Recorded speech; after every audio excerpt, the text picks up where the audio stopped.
할렐루야. 늘 우리와 함께 계셔서 힘과 능력을 공급해 주시는 주의 은혜가 오늘 여러분 가운데 가득하기를 축복합니다. 우리 서로 인사 나누시겠습니다.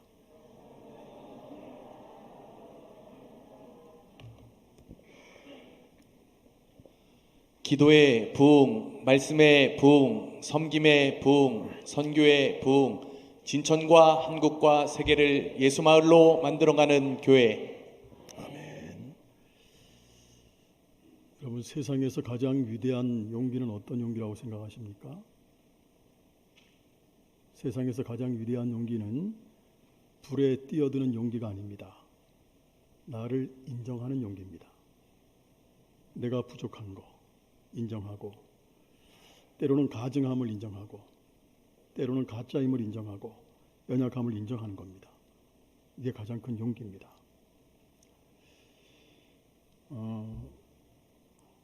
서울 사랑의 교회에서 지금 오정현 목사님이 담임 목사님이신데, 거기서 옥하는 목사님이 계실 때 부교육자 사역을 하시다가 부산으로 목회를, 부산나 호산나 교회로 그 담임자로 가신 분이 계세요. 최용준 목사님이라고. 아마 부산 분들은 아실 거예요. 근데 그분이 지금 은퇴를 하셨어요. 원로 목사님이신데, 사랑의 교회에 계시다가 호산나 교회로 처음 부임해 갔을 때 장로님 때부터 신방을 했어요. 목사님이 부임 신방을. 근데 어떤 장로님 댁에 갔더니 이 장로님이 말씀하시는 거나 행동하는 게 전혀 장로님 같지가 않았어요. 그래서 목사님이 처음 뵙는 장로님한테 부임해서 신방 가서 첫 마디가, 장로님 거듭나셨습니까?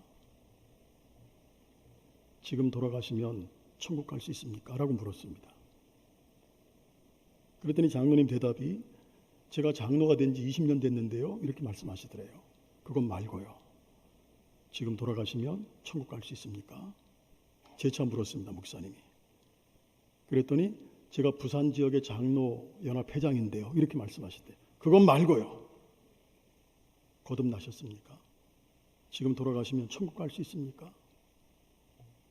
라고 물었더니 장로님이 고개를 떨구시더래요. 그리고 옆에 계시던 부인 권사님이 하염없이 눈물을 흘리더라는 거예요. 여러분, 제가 묻습니다. 거듭나셨습니까? 지금 돌아가시면 천국 갈 수 있습니까? 이 물음에 정확하게 고백할 수 있어야 됩니다. 할렐루야. 어느 분이, 하나님 저에게 세상을 변화시킬 수 있는 힘을 주세요 라고 기도했어요. 근데 하나님이 응답하시지 않았습니다. 이번에는, 하나님 저에게 가정을 변화시킬 수 있는 힘을 주세요 라고 기도했어요. 이번에도 하나님이 응답하시지 않았어요. 그러자 마지막으로, 하나님 제가 변화되기 원합니다. 그랬더니 하나님이 즉각 응답하셨어요. 이게 무슨 의미죠? 내가 변화되지 않으면 가정도, 교회도, 세상도 변화되지 않는다는 겁니다. 그러니까 나 자신의 변화가 가장 중요하다는 거예요. 여러분 각자가 매일매일 변화되어 예수님 닮아가는 귀한 시간들이 되기를 주님의 이름으로 소망합니다. 시편 27편을 보게 되면 악인들이 내 살을 먹으려고 왔다, 이런 고백을 해요, 다윗이. 악인들이 내 살을 먹으려고 왔다. 그런 고백을 할 정도로 다윗은 지금 너무너무 엄청난 고난의 길에 서게 됩니다. 이게 사울 왕의 위협 때문인지, 아니면 압살롬이라고 하는 아들, 그 아들의 반역 때문인지 정확하게는 알 수 없습니다. 그러니까 다윗 존재 자체, 다윗이라는 존재 자체를 무너뜨릴 수 있는 엄청난 고난의 현장입니다. 이런 고난 속에서, 또 때로는 환난 속에서, 때로는 가정적으로 겪는 위기 속에서, 더 나아가서는 국가적인 위기 앞에서 하나님의 사람들은 무엇을 해야 할 것인가? 교회는 무엇을 외쳐야 하는가? 다윗은 하나님 신앙을 고백합니다. 그게 다윗의 장점이죠. 그 하나님은 어떤 분인가에 대해서 명쾌하게 아주 확정적인 고백을 하게 됩니다. 1절 한번 같이 읽겠습니다. 시작. 여호와는 나의 빛이요 나의 구원이시니 내가 누구를 두려워하리요. 여호와는 내 생명의 능력이시니 내가 누구를 무서워하리요. 하나님은 절망의 터널도 사망의 음침한 골짜기도 밝게 비추시는 분이라는 사실을 여러분들이 인정하시길 바랍니다. 하나님은 구원자세요. 죽은 자를 살리시고 없는 것을 있게 하시는 분이에요. 하나님은 전지전능하신 분이에요. 어떤 문제든지 언제든지 100% 응답해 주시는 분. 환경과 관계없이 절대 승리, 절대 회복, 절대 자유를 허락하시는 분. 할렐루야. 1절 보게 되면 여호와는 내 생명의 능력이시니, 하나님은 생명의 능력이십니다. 먼지 같은 내 인생, 당신의 생기를 넣으셔서 생명, 다시 말하면 살아있는 인간, 하나님의 형상적 존재로 만드신 분입니다. 타락한 존재, 에덴을 잃어버린 존재를 다시 신적 존재로까지 승기시켜 주신 분이십니다. 마른 뼈 같은 나 같은 존재에 생명을 주셔서 뼈가 붙고 살이 붙고 사명적 존재로서의 군대가 되게 하시는 분이십니다. 할렐루야. 그래서 하나님은 저와 여러분들의, 따라합니다, 존재의 출발점, 하나님은 저와 여러분들의 존재의 출발점이 되십니다. 희망이 없는 이 시대에 그 주님을 선포하는 여러분 되시기를 주님의 이름으로 축원합니다. 3절 같이 읽겠습니다. 군대가 나를 대적하여 진칠지라도 내 마음이 두렵지 아니하며 전쟁이 일어나 나를 치료할지라도 나는 여전히 태연하리로다. 다윗은 정말로 전심으로 하나님을 사랑했던 사람입니다. 그런데 군대가 다윗을 대적했다는 거죠. 이 말씀은 하나님을 잘 믿고 있는 성도들에게도 고난이 있다는 겁니다. 그러나 성도는 고난을 해석하는 방향이 일반 사람들하고 달라야 된다는 거예요. 오늘 성도인 여러분들에게 주어지는 고난은 저주가 아닙니다. 실패가 아닙니다. 고난은 나를 다루시는 하나님의 섭리고, 고난은 나를 다루시는 하나님의 손길로 우리가 해석을 해야 된다는 겁니다.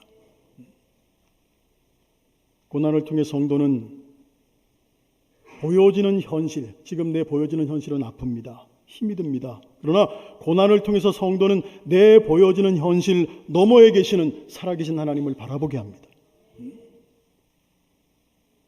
고난을 통하여 성도는 과거와는 전혀 다른 차원의 복을 발견하게 됩니다. 세상 나라는 눈에 보여지는 것, 소유할 수 있는 것, 내 시대에 성취하는 것, 이걸 세상 사람들은 복이라고 생각합니다.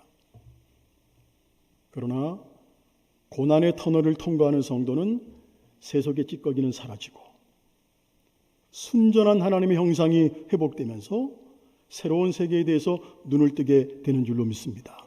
내 자아는 사라지고 내 속에 하나님의 영이 채워집니다. 어느덧 천박한 나의 육신의 모습, 내 자아는 사라지고 하나님의 속성, 하나님의 능력이 내 내면을 채우기 시작합니다. 그럴 때 이런 고백이 나오죠. 내 영혼이 은총 입어 중한 죄짐 벗고보니 슬픔 많은 이 세상도 천국으로 화하도다. 할렐루야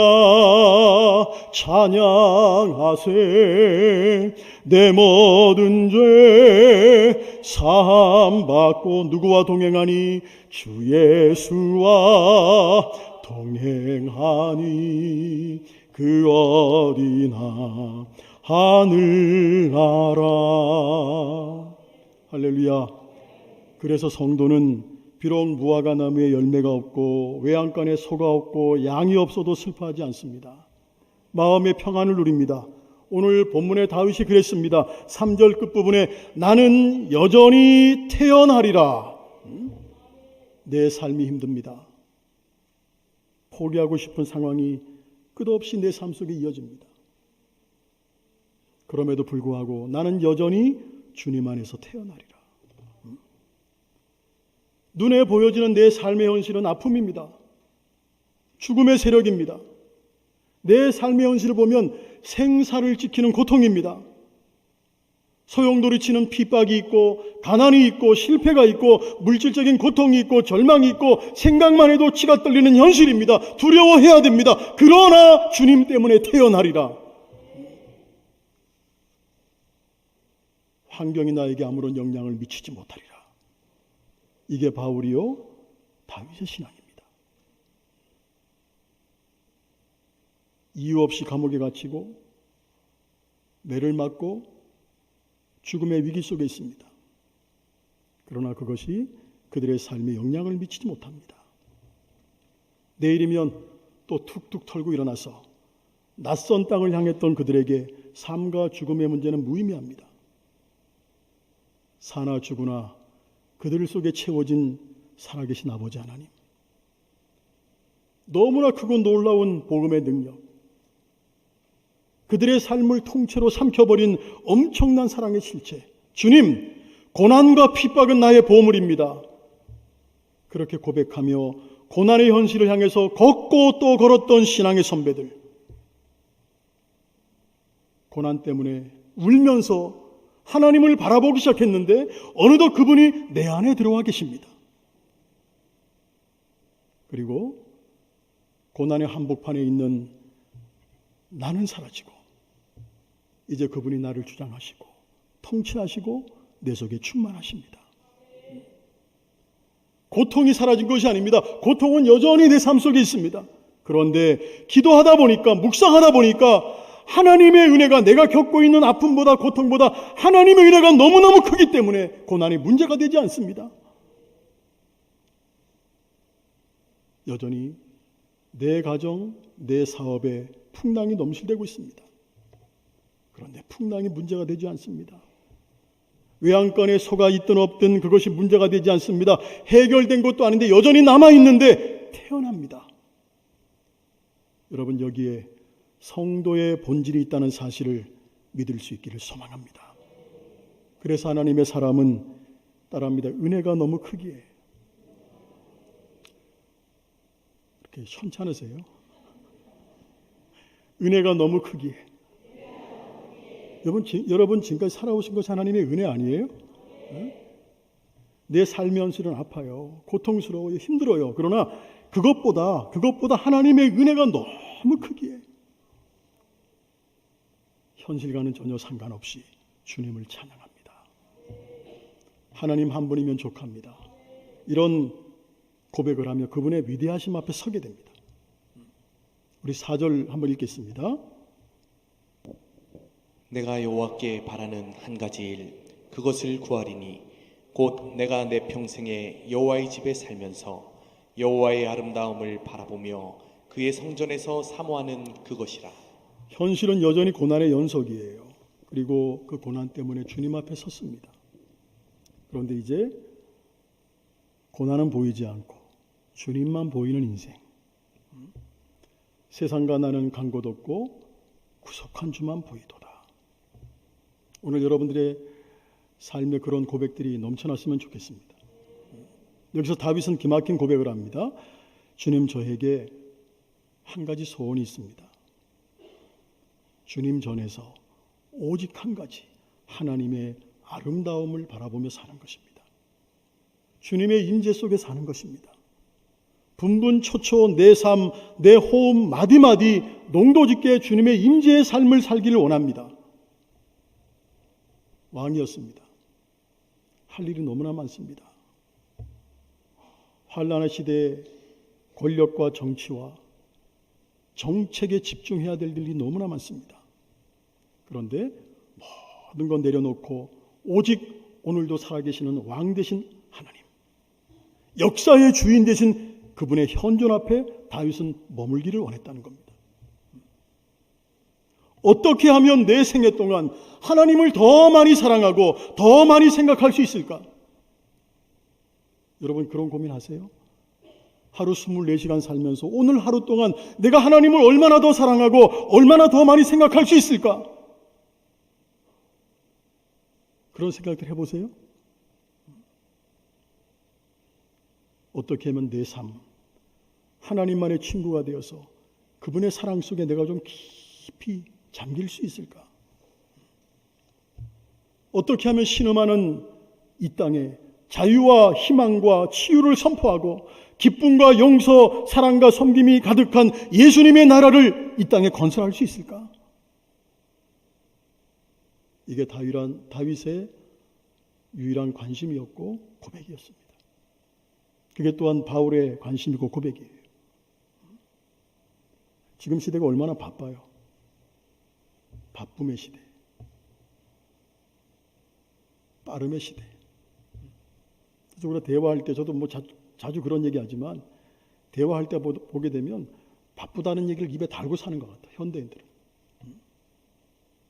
멀티미디어 시대, 인터넷의 시대, 일회성의 시대. 이런 시대에 과연 그게 가능할까? 언젠가 한번 말씀을 드린 기억이 나는데, 저희 동기 목사님이 미국 캔사스 시티에 위치한 국제 기도의 집을 방문을 했었습니다. 그것은 하루 24시간 1년 365일 새벽에서 새벽까지 기도와 찬양이 멈추지 않는 곳입니다. 하나님을 찬양하며 병고침이 일어나고 중보가 있고 선교의 역사가 끊이지 않는 현장입니다.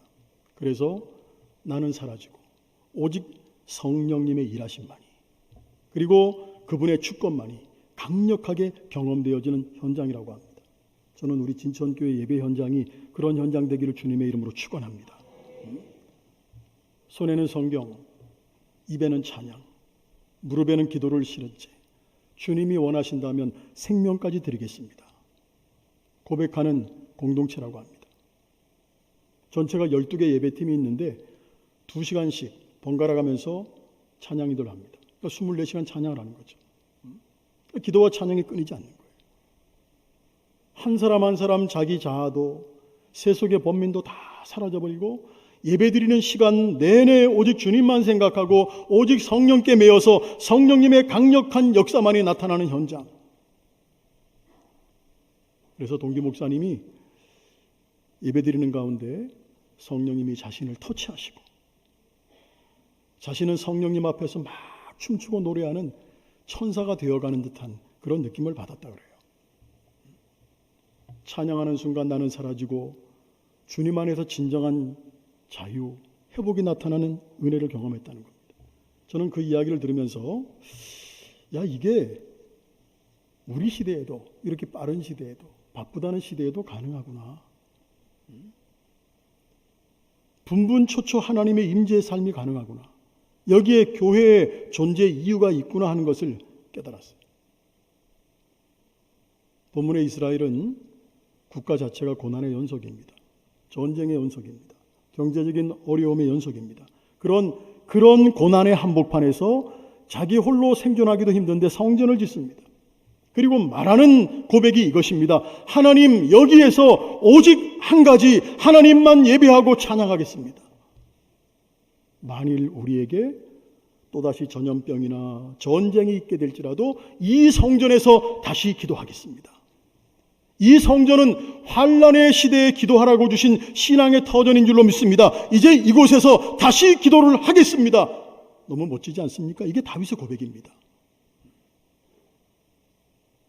여기 우리 진천교회에 공동체 신앙 고백이 있어야 된다고 저는 믿습니다. 우리 진천교회는 107년이 되었습니다. 지난번에도 한번 말씀드렸지만 107년이라고 하는 역사만 자랑하는 교회가 되어서는 안 되겠죠. 107년이라는 고난과 헌신의 터널을 지나면서 지어진 교회입니다. 지금 우리가 예배드리고 있는 이 성전이 건축이 되면 위기의 시대, 혼돈의 시대, 영적으로 정말로 어두운 이 시대에 주님은 역사의 주인이시라고 더 많이 외치겠습니다. 선포하겠습니다. 오직 한 가지 이 성전에서 하나님께 전심으로 예배하고 기도하겠습니다. 주님 긍휼을 베풀어 달라고 기도했던 우리들입니다. 근데 생각해보면 기도하지 못했습니다. 지금까지 진천교회 공동체가 여기까지 온 것도 다른 거 없습니다. 오직 전적인 하나님의 크신 은혜입니다. 근데 그 은혜에 감사하지 못했습니다. 그냥 우리가 잘난 줄 알았습니다.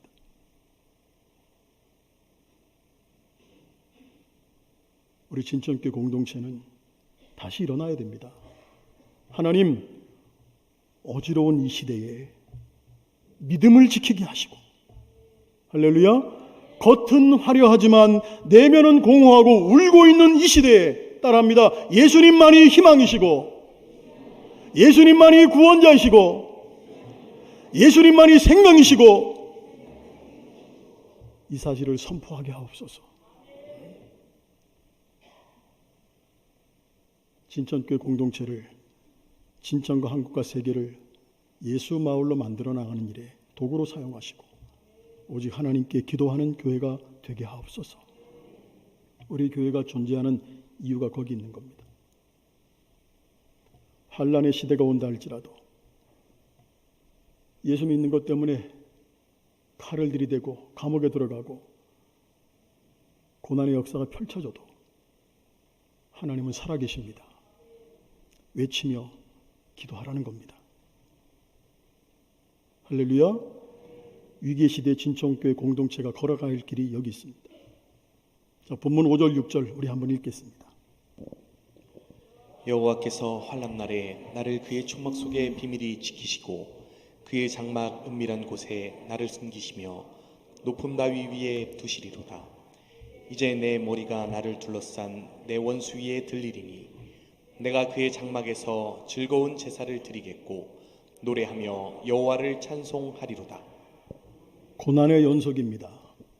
어제의 고난보다 오늘의 고난이 더 힘듭니다. 하나님은 여전히 응답하시지 않는 것 같습니다. 침묵하시고 있습니다. 그러나 그렇지 않습니다. 하나님의 시간, 하나님의 공간을 우리가 제한하면 안 됩니다. 하나님은 하나님의 시간에 하나님의 방법으로 반드시 이끄시고 응답해 주시는 분입니다. 할렐루야. 그분은 나를 지키시고 나를 보호해 주십니다. 그래서 우리에게 중요한 것은 그때까지 인내하는 겁니다. 이게 되게 중요한 거예요. 그때 다윗의 고백이 이겁니다. 내가 할 수 있는 것이 없습니다. 주님만 의지합니다. 그래서 원수 앞에 있을지라도 환난의 파도 앞에 있을지라도 기쁨의 제사를 드리고 즐겁게 찬양을 드립니다. 온 힘을 다해서 하나님을 찬양합니다. 이게 다윗입니다. 그리고 이것이 교회고 성도가 되어야 됩니다. 환경에 영향을 받지 않는 사람들, 위기의 시대에 절망의 시대에 기도하고 찬양하는 사람들, 한숨과 절망이 교차하는 현장에서 춤추고 노래하고 감사하는 사람들, 우리도 이렇게 살아갈 수 있을까? 미래가 암담한 현실 속에서 정말로 긴 터널 속에 있는 것 같은 삶의 현실 속에서 오직 한 가지 주님의 주권을 바라보며 주님의 임재의 삶을 살 수 없을까? 그래서 내 생각, 내 방법 다 거두고 전능하신 하나님, 창조주 하나님으로 하여금 일하시도록 그분께 나를 내어 맡길 수 없을까? 여러분, 우리 하나님은 오늘도 살아 역사하십니다. 믿으십니까? 그분은 지금 여기 계십니다. 여기 계셔요. 내 자아를, 나를 내려놓고 내 자아를 포기하고 그분 속으로 들어가면 그분이 내 안에 내가 살아가는 삶의 현장 속에서 그분의 창조 사역을 진행시켜 나갈 줄로 믿습니다. 그러면 어둠이 분명히 거칠 것입니다. 신음과 눈물은 떠날 것입니다. 절망의 파도는 잠잠하게 될 것입니다. 그러나 그리 아니하실지라도, 그렇게 안 하실지라도, 물결 속에 빠지고 사자굴에 또 던져질지라도, 외양간의 소가 다 사라지고 절망과 실패가 여전히 연속적으로 내게 다가올지라도 따라합니다. 나는 주님을 사랑합니다. 신뢰합니다. 주님만 바라봅니다. 기도와 찬양을 통해 하나님의 임재의 삶을 살겠습니다. 하나님 한 분이면 충분합니다. 이렇게 고백하며 살았으면 좋겠습니다. 할렐루야. 그러한 삶을 사는 저와 여러분 되실 수 있기를 주님의 이름으로 축원합니다. 네, 기도하겠습니다.